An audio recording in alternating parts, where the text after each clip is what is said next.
Assalamualaikum warahmatullahi wabarakatuh. Perkenalkan, nama saya Rahmatul Mufiroh dengan NIM 211105030051. Dalam video kali ini saya akan menanggapi sebuah video pembelajaran tentang sejarah peradaban Islam yang dibuat oleh Dr. Abdul Wadud Nafis LC MEI.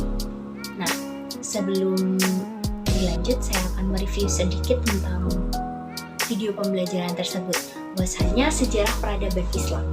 Sejarah peradaban Islam sendiri yaitu sebagai kemajuan dan kecerdasan akal yang dihasilkan dalam satu periode kekuasaan Islam. Yang kita ketahui bahwasanya periode pertama kekuasaan Islam itu dalam masa Nabi Muhammad SAW. Kemudian dilanjutkan dengan masa Khulafaur Rasyidin dan dilanjutkan dengan masa dinasti-dinasti dan hingga pada kekuasaan Islam pada saat ini. Nah, yang kedua terdapat ilmu pengetahuan. Ilmu pengetahuan sendiri yaitu deretan konsep dan skema konseptual yang berhubungan satu sama lain sebagai hasil eksperimen serta observasi yang diperoleh melalui pengalaman-pengalaman. Nah, ada juga kriteria ilmu pengetahuan.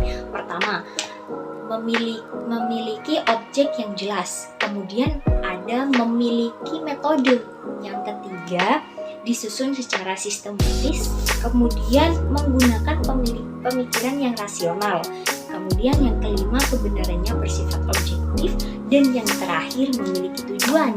Dari kriteria ilmu pengetahuan tersebut dapat disimpulkan bahwasanya sejarah peradaban Islam termasuk dalam ilmu pengetahuan.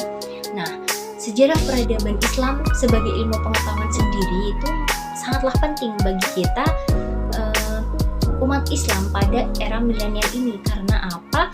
Karena umat Islam pada era milenial ini lebih mengetahui tentang sejarah perkembangan peradaban Barat daripada peradaban Islam sendiri. Salah satu contoh kecil yaitu umat Islam lebih mengetahui nama-nama ilmuwan Barat seperti halnya Einstein, kemudian ada Galileo, ada Alexander Graham Bell daripada ilmuwan Islam seperti halnya Ibnu Sina dan Al-Khwarizmi.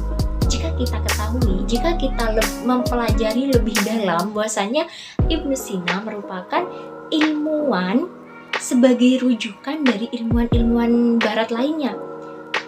Ibnu Sina sendiri merupakan ilmuwan bapak ilmuwan kedokteran di dunia, dan Al-Khwarizmi merupakan penemu aljabar, yang mana aljabar sekarang digunakan di matematika ya, yang kita ketahui. Nah, jika kita mengetahui lebih dalam lagi, banyak sekali ilmuwan Islam sebagai rujukan dari ilmuwan Barat itu sendiri.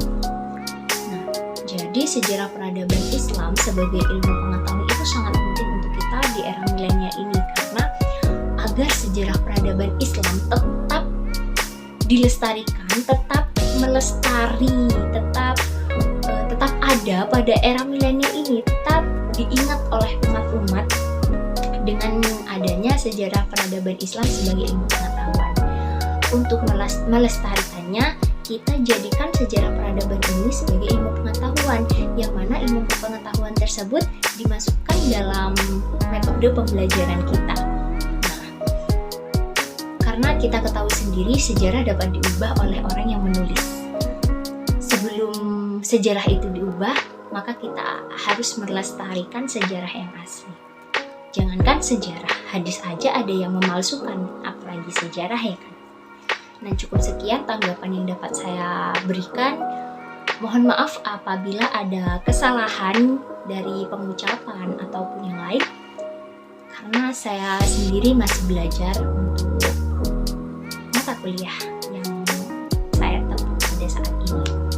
Akhirul kalam, wallahul muwaffiq ila aqwamit thoriq. Wassalamualaikum warahmatullahi wabarakatuh.